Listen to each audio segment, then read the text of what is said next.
Hello student, मैं सूर्य प्रकाश, प्रवक्ता भौतिकी, गवर्नमेंट पॉलिटेक्निक कॉलेज झालावाड़ से।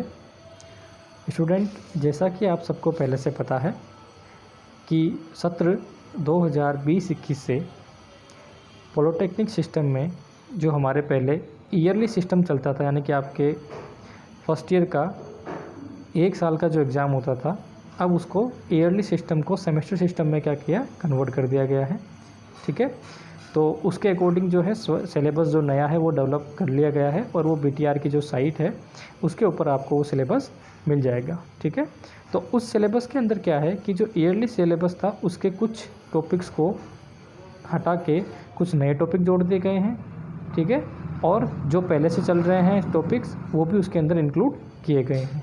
ठीक है, तो मैक्सिमम तो वही इंक्लूड जो सिलेबस में पहले थे टॉपिक वही हैं, लेकिन उसमें कुछ टॉपिक जो है और इंक्लूड कर दिए गए हैं। ठीक है, तो आज का जो हमारा वीडियो रहेगा वो नए जो सिलेबस है उसके अकॉर्डिंग वीडियो रहेगा। तो मैं आपको पहले बता देता हूँ कि इसके बारे में थोड़ा सा। तो अब जो है हमारा विषय कोड है वो भी चेंज हो गया है। ठीक है, अब जो हमारा विषय कोड पहले 102 हुआ करता था, अब वो 1002 जो है ये विषय कोड हो गया है। ठीक है, तो हमें उसी के अकॉर्डिंग आगे के जो हैं वो वीडियो बनाने हैं। अब उस जो हमारा सिलेबस था पुराना वाला ईयरली सिस्टम वाला, उसके अंदर जो आपकी यूनिट फर्स्ट है, उस यूनिट फर्स्ट के अंदर जो टॉपिक थे वो इसमें 1.1 और 1.2 में कवर कर लिए गए हैं, यानी कि उस पर मैं वीडियो जो है पुराने बना चुका हूँ। उन वीडियो को देखने के लिए आप 102 जो है उसकी प्लेलिस्ट में जाइए तो आपको वीडियो मिल जाएंगे। और वो जो टॉपिक थे वो थे हमारे पास मात्रक और विमाएँ, वो 2 टॉपिक थे, वो मैं आपको पहले कवर उसमें कर चुका हूँ। ठीक है, अब जो नया टॉपिक इसमें ऐड किया है और वो टॉपिक है हमारे पास 1.3 जो होगा मापन में त्रुटि, यानी कि एरर इन मेजरमेंट। ठीक है, तो ये टॉपिक जो है आज हम पढ़ेंगे। अब इस टॉपिक को पढ़ने से पहले इसके नाम से हमें पता चल रहा है मापन में त्रुटि, यानी कि हम इस वाले टॉपिक में जितनी भी त्रुटियां मापन, यानी कि किसी भी प्रैक्टिकल को जब हम करते हैं, फिजिक्स में जब अपन प्रैक्टिकल करते हैं तो प्रैक्टिकल में क्या होता है, कोई यंत्र लेते हैं, यंत्र से किसी भौतिक राशि का मापन करते हैं। ठीक है, तो वो जो मापन करते हैं उस मापन का जो मान आता है किसी भौतिक राशि का, तो वो जो मान होता है वो उसके स्टैंडर्ड जो मान होता है उससे कुछ ना कुछ कम या ज़्यादा आता है, यानी कि उसके आसपास अपन उसको लाते हैं। ठीक है, लेकिन एग्जैक्टली वो मान तो नहीं आता जो होता है, जैसे मान लीजिए गुरुत्वाकर्षण जी है, उसका मान कितना होता है, 9.8 होता है। लेकिन जब वो एक्सपेरिमेंट करते हैं तो क्या होता है, हो सकता है 9.9 आए, 9.7 आए। ठीक है, उसके आसपास कुछ मान आता है। ठीक है, तो उसमें क्या, अब वो 9.8 क्यों नहीं आया, क्योंकि हमने जब उसको मापा तो उसमें कोई ना कोई त्रुटि रह गई है। और वो कौन सी हो सकती है, वो जो इस उपकरण का यूज़ कर रहे हैं उसकी वजह से त्रुटि हो सकती है।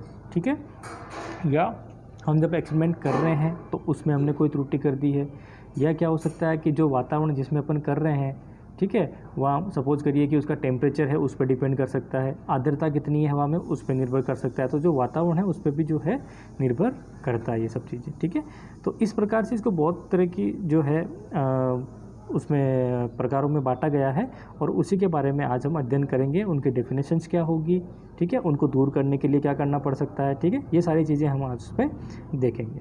तो आइए स्टार्ट करते हैं अपना टॉपिक जो है वो है 1.3 एरर इन मेजरमेंट, मापन में त्रुटि। ठीक है, चलिए, तो हमारा टॉपिक है आज मापन में शुद्धता या त्रुटियाँ, accuracy and errors in measurement. ठीक है, तो सबसे पहले जो त्रुटियाँ हैं उनको हम मेनली बड़े बड़े भागों में अगर देखें तो 3 भागों में उनको बांट सकते हैं। पहला भाग है क्रमबद्ध त्रुटि, यानी कि सिस्टमेटिक एरर। दूसरा होगा यादृच्छिक त्रुटि, यानी कि रैंडम एरर। और तीसरा है स्थूल त्रुटि, यानी कि ग्रॉस एरर। ठीक है, तो बड़े बड़े रूप में हम त्रुटि को 3 भागों में बांट सकते हैं। अब आगे ये जो त्रुटियां होंगी वो और भी कई सारे भागों में बटी हुई हैं, तो उसके बारे में हम देखते हैं। तो सबसे पहला जो हमारा टॉपिक रहेगा इसका वो है क्रमबद्ध त्रुटि का। आइए उस पर चलते हैं। सबसे पहले है क्रमबद्ध त्रुटि, यानी कि सिस्टमेटिक एरर। अब ये सिस्टमेटिक एरर जो होती है ये किस किस की वजह से हो सकती है, तो इसका पहला भाग है वो होगा यंत्र के कारण त्रुटि। अब यंत्र के कारण त्रुटि का मतलब क्या हुआ कि जिस यंत्र का आप यूज कर रहे हैं उस एक्सपेरिमेंट को करने में, तो उसके अंदर पहले से ही कोई त्रुटि हो। ठीक है। त्रुटि होने का मतलब क्या है, जैसे कि वो उसका जीरो जो है वो सुसंगत नहीं हो, पाठ्यांक जो पढ़ने में ढंग से नहीं आ रहा हो। दूसरा, जीरो जो है वो उसका जो है जीरो पे वो जा ही नहीं रहा हो पाठ्यांक, ठीक है, वो स्टार्ट ही 1 से हो रहा हो, तो इसका मतलब पहले से ही वो त्रुटि है, ठीक है। ऐसे करके बहुत सारी जो त्रुटियां हैं जो यंत्र के कारण होती है, वो त्रुटियां उसमें जिनको अपन ठीक भी कर सकते हैं, ठीक है। यंत्र को चेंज करके ठीक कर सकते हैं, या फिर यंत्र अगर ऐसा कोई यंत्र है जिसको अपन ठीक कर सकते हैं, ठीक है, तो उससे भी इस त्रुटि को हटाया जा सकता है। तो ये त्रुटि जो होती है उसको अपन अपने उस यंत्र को चेंज करके या यंत्र को सही करके इस त्रुटि को दूर कर सकते हैं, ठीक है। दूसरी होती है व्यक्तिगत त्रुटि। अब ये व्यक्तिगत त्रुटि का मतलब क्या है, नाम से ही पता है, यानी कि जो एक्सपेरिमेंट कर रहा है, यानी कि आप या मैं, हम में से कोई एक्सपेरिमेंट करेगा, तो जो एक्सपेरिमेंट कर रहा है वो करते टाइम जब उसका कोई मान आ रहा है, या फिर वो एक्सपेरिमेंट कहीं पढ़ रहा है, जो उसका परीक्षण आया उस परीक्षण को पढ़ रहा है या रीडिंग को पढ़ रहा है, तो जो रीडिंग जब पढ़ रहा है उस रीडिंग को पढ़ने में गलती कर दे, ठीक है। तो जब रीडिंग को पढ़ने में गलती कर देगा तो वो त्रुटि कौन सी हो गई, वो हो गई व्यक्तिगत त्रुटि। इसको भी क्या है, इसको भी दूर किया जाता है। जितनी बार आप एक्सपेरिमेंट करोगे उतनी बार क्या होगा, उसके बारे में, एक्सपेरिमेंट के बारे में सीखोगे, उस ऑपरेटर्स के बारे में सीखोगे, तो जो आपकी त्रुटि होगी वो क्या हो जाएगी, वो कम हो जाएगी अगली बार में, ठीक है। यानी कि अपन सावधानी से अगर कोई एक्सपेरिमेंट नहीं करते हैं, ठीक है, तो उसकी वजह से ये व्यक्तिगत त्रुटि आ सकती है, ठीक है। तीसरा जो हमारा ये टॉपिक है इसके अंदर, वो है पूर्ण स्थिरता की कमी से त्रुटि। अब ये एक ऐसी त्रुटि है जिसको कि हम वापस दूर कभी नहीं कर सकते, ये एक स्थायी त्रुटि होती है। अब ये कैसे होती है, तो आप इसको समझिए कि सपोज करिए आप कोई एक्सपेरिमेंट ऐसा कर रहे हैं जिसमें कि आप किसी भी गर्म चीज़ का तापमान मेजर कर रहे हैं तापमापी की सहायता से, ठीक है। अब तापमान मेजर करना, सपोज करिए आपने किसी बीकर में गर्म पानी लिया है और उस गर्म पानी के अंदर आप ये प्रश्नली क्या वो तापमापी डालते हैं, तो तापमापी से वो ताप देती है, कितना उसका टेम्परेचर होगा वो मेजर कर लेते हैं मुझसे। लेकिन सपोज करिए इसी एक्सपेरिमेंट को आपने 2 मिनट रुक के फिर किया, गर्म पानी डाल दिया, फिर 2 मिनट रुक गए और रुक के फिर ज्ञात किया, तो क्या हुआ कि वातावरण ने जो उसकी उष्मा थी उसको अवशोषित कर लिया। ये अपन भी जानते हैं कि उष्मा किधर से किधर जाती है, वो जाती है उच्च ताप से निम्न ताप की ओर उष्मा जाती है। तो क्या हुआ, थोड़ी देर बाद में तो पानी जितना टेम्परेचर अपना इनिशियल था उससे कुछ कम टेम्परेचर देगा, तो ये त्रुटि आ गई ना उसके अंदर। तो इस त्रुटि को आप हटा तो नहीं सकते, ठीक है। एक्सपेरिमेंट में या तो पानी पूरा ही चेंज करना पड़ेगा, मतलब गर्म करेंगे उसको तो चेंज ही करना पड़ेगा, ठीक है। तो इस तरह की जो त्रुटियाँ होती है वो क्या है, पूर्ण स्थिरता की कमी के कारण होती है। अब आप जब अगर 2 मिनट बाद एक्सपेरिमेंट स्टार्ट करेंगे तो वो त्रुटि उसमें ऑलरेडी रहेगी, उसको आप हटा नहीं सकते, वो टेम्परेचर कम जो है वो रहेगा उसका, ठीक है। तो ये हो गई अपनी इसकी त्रुटि। और अब जो अगला है वो है नियत त्रुटि, ठीक है। अब नियत त्रुटि का मतलब क्या है, नियत त्रुटि का मतलब होता है कि जब अपन प्रेक्षण लेते हैं तो प्रेक्षण लेने में पहले से ही कोई अगर स्थायी त्रुटि है और वो पूरे एक्सपेरिमेंट में चलती है, यानी कि उसको आप दूर नहीं करते हैं या दूर नहीं होती है, तो उसे क्या कहते हैं, नियत त्रुटि। यानी कि वो फिक्स त्रुटि है। जैसे मान लो पहला एक्सपेरिमेंट लिया, उसमें 0.2 सेमी की त्रुटि आ गई लंबाई की माप करने में, ठीक है। तो वो त्रुटि अगले जो एक्सपेरिमेंट प्रेक्षण लोगे उसमें भी आएगी, उससे अगले में लोगे तो उसमें भी आएगी, ठीक है। क्योंकि वो किसकी वजह से, यंत्र की वजह से भी है त्रुटि, या आप उसकी रीडिंग पढ़ने में तो त्रुटि कर रहे हो। एक बार जो आपने समझा कि हाँ इसको ऐसे रीडिंग लेनी है, सपोज करो वैसे नहीं लेनी थी, कुछ और तरीके से लेनी थी, तो इसका मतलब वो त्रुटि हमेशा क्या होगी, उसमें चलती रहेगी। तो वो कौन सी होगी, नियत त्रुटि, ठीक है। 5वां भाग है वो कौन सा है, वो है बाह्य कारकों के कारण त्रुटि, ठीक है। अब बाह्य कारक का मतलब क्या है, अब अभी थोड़ी देर पहले मैंने आपको एक एग्जांपल दिया था। बाह्य कारक का मतलब है टेम्परेचर, हवा में आर्द्रता, ठीक है, वायु का वेग, हवा का दाब, ये सारी की सारी जो चीज़ें हैं वो क्या है, बाह्य कारक है। अब जैसे आप कोई सेमीकंडक्टर का या अर्धचालक का, अगर जैसे आप अब आगे जब पढ़ोगे इसमें, जब अर्धचालक का कोई एक्सपेरिमेंट अपन करते हैं तो अर्धचालक में क्या होता है कि जो इलेक्ट्रॉन और होल होते हैं, या जो इसको कह सकते हैं जो आवेशवाहक होते हैं, वो ताप पर निर्भर करते हैं। ताप ज़्यादा तो आवेशवाहक ज़्यादा होंगे, ताप कम है तो आवेशवाहक कम होंगे, तो रीडिंग क्या होगी, अलग अलग आएगी। यानी कि उस एक्सपेरिमेंट को अगर आप गर्मियों में करते हैं तब तो अलग मान देगा, और सर्दियों में करते हैं तो अलग मान देगा। तो इसका मतलब ये त्रुटि है एक तरह की। तो ये त्रुटि किसकी वजह से आ रही है, आपका यंत्र भी ठीक है, आपने रीडिंग भी ठीक ली है, ठीक है, सारी चीज़ें ठीक है, उसके बावजूद भी क्या हो रहा है, त्रुटि आ रही। तो इसका मतलब ये किसकी वजह से है, ये है बाह्य कारकों के कारण त्रुटि, ठीक है। तो ये कुल मिला के जो क्रमबद्ध त्रुटियाँ थी, अपने सिस्टमेटिक एरर थी, वो सारी की सारी हमने यहाँ पे पढ़ ली है, ठीक है। अब आते हैं इसके दूसरे पार्ट पे। दूसरा पार्ट है हमारे पास, वो है यादृच्छिक त्रुटियाँ, ठीक है। अब यादृच्छिक त्रुटियाँ क्या होती है, तो आप इस पे देखिए कि इस प्रकार की त्रुटियाँ अत्यधिक भिन्नता के कारण होती है, कभी कभी इस प्रकार की त्रुटियाँ अवसरीय त्रुटियाँ कहलाती है।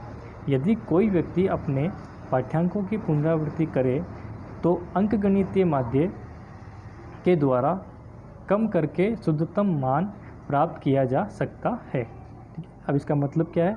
इसका मतलब ये है कि अगर कोई त्रुटि हो रही है, ठीक है, जिसको दूर नहीं कर पा रहे हैं आप, ठीक है। अत्यधिक भिन्नता का मतलब क्या है कि अभी मैंने टेम्परेचर वाला एग्जांपल दिया ना आपको कि टेम्परेचर गर्मियों सर्दियों में अलग अलग है, ठीक है। इस तरह के एग्जांपल्स में यानी भिन्नता है उसके अंदर, टेम्परेचर के अंदर काफ़ी। तो इस तरह की जो परीक्षण होते हैं तो अपन क्या करते हैं, उसके अंदर एक परीक्षण नहीं लेते हैं, ठीक है। क्या करते हैं, 5, 10, 15 जितने भी मैक्सिमम अपन परीक्षण जो ले सकते हैं हमारे एक सूटेबल उस प्रयोग के लिए, उतने परीक्षण लेते हैं और उन परीक्षण का फिर क्या करते हैं, माध्य निकाल लेते हैं। तो माध्य निकालेंगे तो क्या होगा, सपोज करिए कभी आपने परीक्षण लेने में गलती करी तो कभी मान उसका कम आया तो कभी ज़्यादा आया, तो ज़्यादा और कम का जब अपन फिर से माध्य लेंगे तो वो क्या आएगा, बीच का कोई मान आएगा, तो वो उस जो हमारा स्टैंडर्ड मान है उसके कुछ करीब जाएगा, ठीक है। तो इसका मतलब क्या हुआ, तो इसका मतलब ये हुआ कि अगर हम एक्सपेरिमेंट को बार बार दोहराते हैं, उसकी पुनरावृत्ति करते हैं और पाठ्यांक लेते हैं, परीक्षण लेते हैं और फिर उनका अगर अपन क्या निकालते हैं, माध्य निकालते हैं, तो जो माध्य निकालने के बाद हमें जो मान प्राप्त होगा, वो जो मान होगा वो क्या होगा, जो हमारा स्टैंडर्ड मान है उसके कुछ करीब होगा, ठीक है। तो ये होता है यादृच्छिक त्रुटि को दूर करने का तरीका, ठीक है। तो जैसे सपोज करिए एग्जांपल इसमें ले रखा है अपन ने, स्लाइड में देखिए यहाँ, तो इसमें क्या किया है कि माना किसी राशि के लिए लिए गए पाठ्यांकों का मान क्रम से A1, A2, A3 ... AN है, ठीक है। हमने क्या किया है, कोई भौतिक राशि निकालनी थी हमें एक्सपेरिमेंट करके और उसके मान क्या क्या है, A1, A2, A3 ऐसे करते करते AN तक हमने उसके N मान ले लिए हैं, ठीक है। उनका मान निकाल लिया, सब आपस में अलग अलग होंगे या लगभग अलग अलग तो होंगे लेकिन उनकी वैल्यू क्या होगी, लगभग आसपास ही होगी, ठीक है। अब इनका माध्य लेना, तो माध्य के लिए अपन क्या करते हैं, राशियों का योग बटा राशियों की संख्या, तो माध्य क्या आ जाएगा, A माध्य बराबर या A बार बराबर हो गया A1 + A2 + A3 ... plus AN upon N। N क्या है, राशियों की संख्या हो गई, ठीक है। जब इसको अपन समीशन की फॉर्म में लिखेंगे तो क्या लिख सकते हैं, A माध्य बराबर 1/n, ठीक है। A माध्य बराबर 1/n summation I = 1 to n, ठीक है, क्योंकि n है अपने पास वैल्यू, तो I का मान कितना हो गया, 1 to n और AI। तो ये हुआ हमारे पास इसका माध्य, और ये क्या होगा, त्रुटि में कुछ कमी करेगा। अगर अपन ऐसा करते हैं तो त्रुटि में कुछ कमी करेगा। अपन सिंगल मान अगर लेके छोड़ देंगे तो क्या होगा, सिंगल मान लेके छोड़ेंगे तो त्रुटि उसमें ज़्यादा होगी। लेकिन जब अपन एक सीरीज़ बना लेते हैं, इसकी बहुत सारे प्रश्न ले लेते हैं और उनका जब माध्य निकालते हैं तो उस भौतिक राशि के मान में क्या होगी, कमी आएगी, और भौतिक राशि के जो एरर है यानी कि जो त्रुटि है उसके मान में कमी आएगी, ठीक है। चलिए नेक्स्ट आते हैं अब।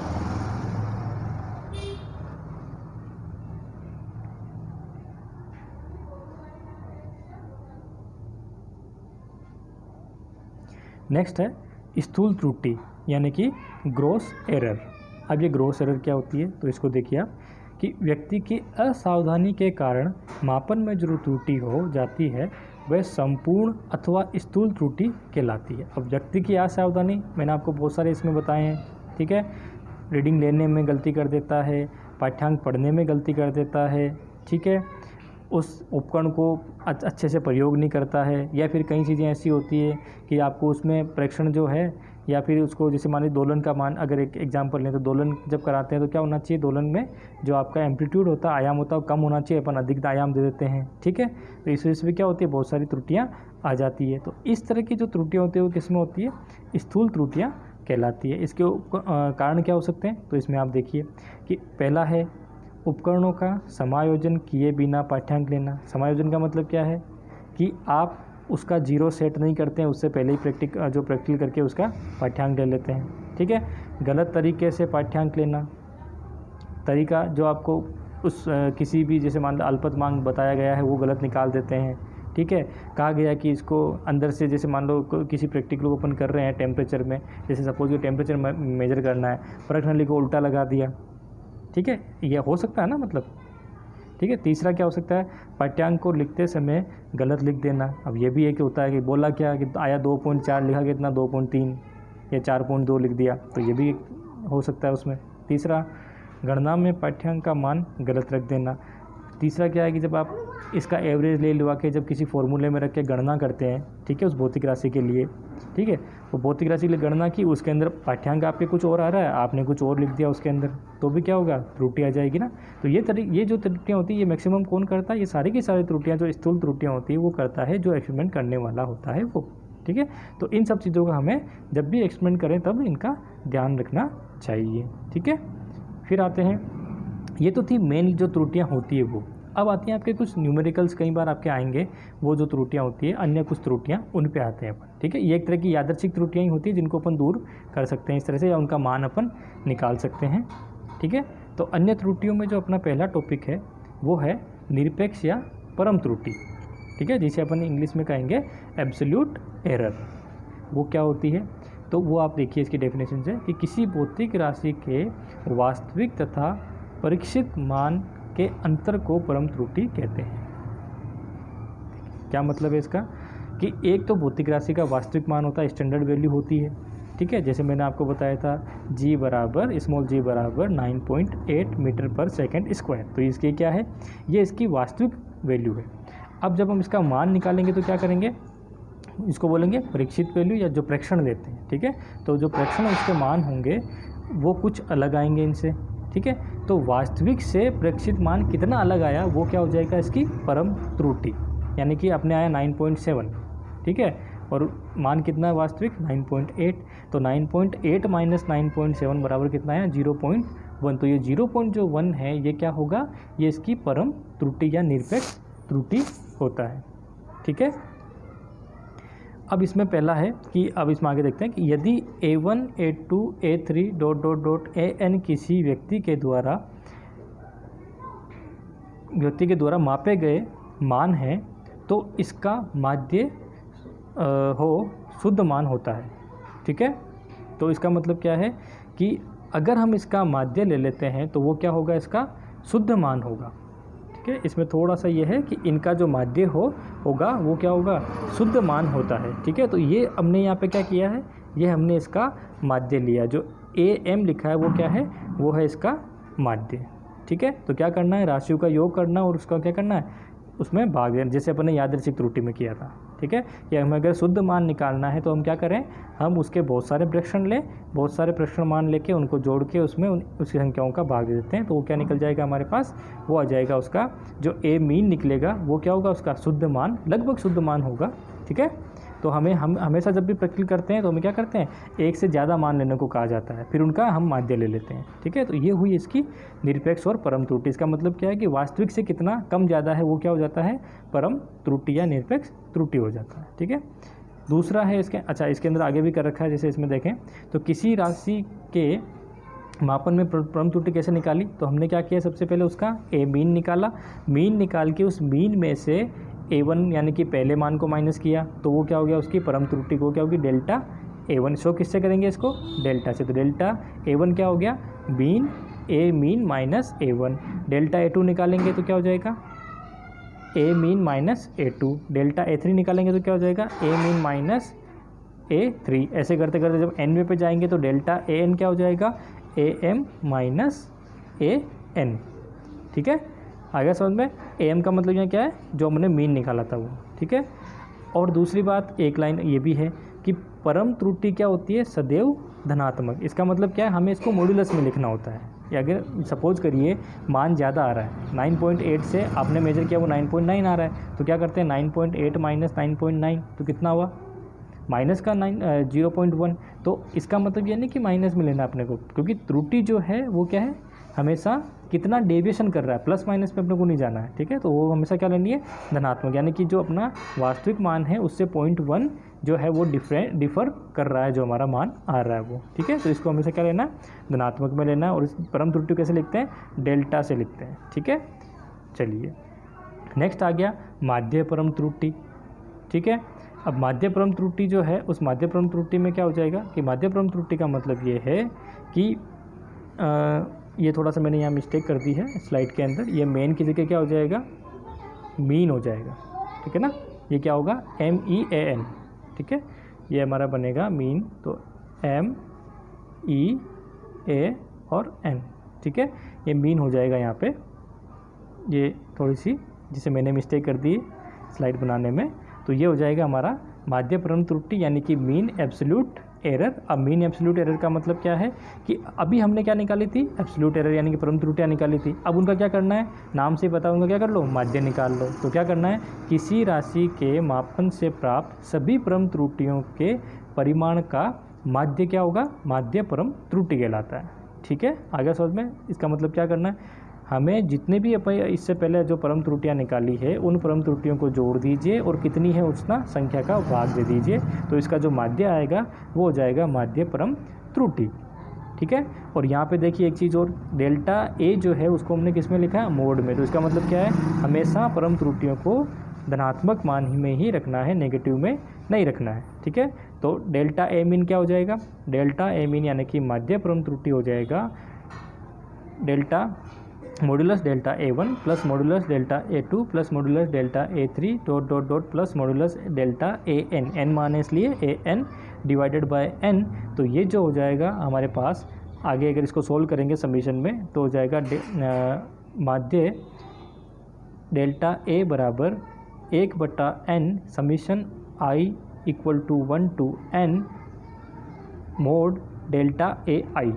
ठीक है, इसको इस तरह से लिख सकते हैं। ठीक है, ये सारे इस पे जो नेक्स्ट मेरा वीडियो होगा वो इन सब त्रुटियों पे कैसे न्यूमेरिकल्स आ सकते हैं उसका एक वीडियो रहेगा।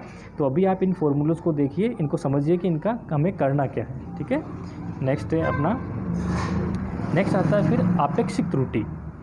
ठीक है, अब आपेक्षिक त्रुटि में क्या होगा कि आपेक्षिक त्रुटि में जो हमने माध्य परम त्रुटि प्लस माध्यमान कौन सा, ए एम जो हमने निकाला, ए माध्य जो निकाला है, उन दोनों का क्या लेना है, उन दोनों का जो है रेशियो यानी कि उन दोनों का हमें लेना है, उनको बट्टे में लिखना है कुल मिला के। ठीक है, उनका हमें क्या लेना है, रेशियो लेना है। वो रेशियो क्या हो जाएगा, आपेक्षिक त्रुटि हो जाएगा। ठीक है, तो कैसे लिखेंगे कि आपेक्षिक त्रुटि बराबर माध्य परम त्रुटि बटा माध्य मान। ठीक है, क्या होगा, पर माध्य परम त्रुटि बटा माध्यमान। और माध्य परम त्रुटि क्या है, माध्य परम त्रुटि है अपने पास डेल्टा ए मीन। ठीक है, डेल्टा ए बार है ना, तो डेल्टा ए बार बटा ए एम कौन सा है, एम है हमारे पास जो हमने स्टार्टिंग में जो हमारे जितने प्रेक्षण आए थे उन प्रेक्षण का हमने क्या निकाला था, जो माध्य निकाला था वो। ठीक है, तो ये कौन सी हो गई, ये हो गई एब्सोल्यूट यानी कि आपेक्षिक त्रुटि यानी कि रिलेटिव एरर। रिलेटिव किसके रेस्पेक्ट में, जो हमारा माध्यमान था उसके रेस्पेक्ट में कितनी एरर आ रही है। ठीक है, तो ये हो गया हमारे पास आपेक्षिक त्रुटि। अब जो नेक्स्ट चौथा होगा वो होगा प्रतिशत त्रुटि। ठीक है, यानी कि परसेंटेज एरर। अब परसेंटेज किसके रेस्पेक्ट में, परसेंटेज के लिए क्या करते हैं, जो हमारे पास कोई राशि होती है वो कितना परसेंट, तो क्या करते हैं, राशि जो हमारे पास आती है वो बटा जो उसकी एग्जैक्ट राशि होती है इनटू 100 से मल्टीप्लाई करते हैं। तो हमारे पास क्या है, त्रुटि कितनी है, जो माध्य परम त्रुटि निकाली वो वाली। ठीक है, उसके बाद में हमारे पास राशि कौन सी है, राशि जो हमने माध्यमान निकाला था। ठीक है, तो माध्यमान आ गया। उसके बाद में किससे मल्टीप्लाई करना है, इसको 100 से मल्टीप्लाई करना है, तो वो क्या आ जाएगी, प्रतिशत में त्रुटि। या कह सकते हैं प्रतिशत त्रुटि बराबर क्या होगा, ये जो है वो क्या है हमारे पास, ये है आपेक्षिक त्रुटि। तो क्या कह सकते हैं, आपेक्षिक त्रुटि इंटू 100, वो क्या हो जाएगा, प्रतिशत त्रुटि। ठीक है, तो प्रतिशत त्रुटि बराबर हो गया माध्य परम त्रुटि बटा माध्यमान इंटू 100। या कह सकते हैं डेल्टा ए बार बटा ए मीन इंटू 100। ठीक है, तो ये हो गई हमारे पास प्रतिशत त्रुटि। ठीक है, तो ये जो त्रुटि के मेजर जो पार्ट आपके कोर्स में है वो मैंने कवर कर लिया है इस अपने वीडियो में। तो हमने सबसे पहले क्या देखा है, सबसे पहले हमने जो है वो देखा है इसके अंदर कि त्रुटियां पहले तो मेजर रूप से कितने प्रकार की होती हैं, 3 प्रकार की होती है। ठीक है, कौन कौन सी, वो होती है क्रमबद्ध त्रुटि, उसके प्रकार हमने देख लिए थे। उसके बाद कौन सी है, यादृच्छिक त्रुटि, उसके हमने प्रकार देख ली, जो उसको कैसे दूर किया जाता है, माध्य लेके दूर किया जाता है। उसके बाद स्थूल त्रुटि, स्थूल मतलब ग्रोथ एरर, उसको कैसे किया जाता है कि वो अपने जो प्रेक्षण ले रहा है उसी की वजह से होती है, वो सारी की सारी त्रुटियाँ हैं, उनको भी अपन दूर कर सकते हैं सही से प्रयोग को समझ के पढ़ के उसको करने में। ठीक है, तीसरा कौन सा हो गया, चौथा कौन सा हो गया, अन्य त्रुटियाँ। तो अन्य त्रुटियों को फिर से हमने कितने भागों में बांटा है, 4 भागों में बांटा है। ये जो त्रुटियाँ, ये जो हमने 4 भाग देखे हैं, ये आपके मैथमेटिकल इस पे जो एग्जाम्पल्स हैं वो भी आते हैं इसके अंदर एग्ज़ाम में, तो वो अपन इसके आगे वाले वीडियो में देखेंगे, ठीक है। तो उसमें क्या क्या होती है, निरपेक्ष या परम त्रुटि, ठीक है, फिर था माध्य परम त्रुटि, उसके बाद में था आपेक्षिक त्रुटि और उसके बाद था प्रतिशत त्रुटि, ठीक है। तो आई होप आपको ये वीडियो पसंद आया होगा, ठीक है, जो समझ में आया है अच्छे से। अगर कोई चीज़ समझ में नहीं आई हो तो उसका आप मुझे कमेंट करके जो है या कॉल करके भी मुझे आप मेरे जो नंबर है वो जो अपनी गवर्नमेंट पॉलिटेक्निक की जो साइट है उस साइट पे जो प्रोफाइल है उसके अंदर मिल जाएंगे आपको, तो आप वहाँ से मुझे कॉल करके और कोई भी आपकी समस्या है तो वो मुझे बता सकते हैं, मैं आपका सॉल्यूशन कर दूंगा। वरना आप इसमें वीडियो देखते टाइम कमेंट कर दें, उन कमेंट के अकॉर्डिंग मैं आपको सॉल्यूशन कर दूंगा, ठीक है। Thank you.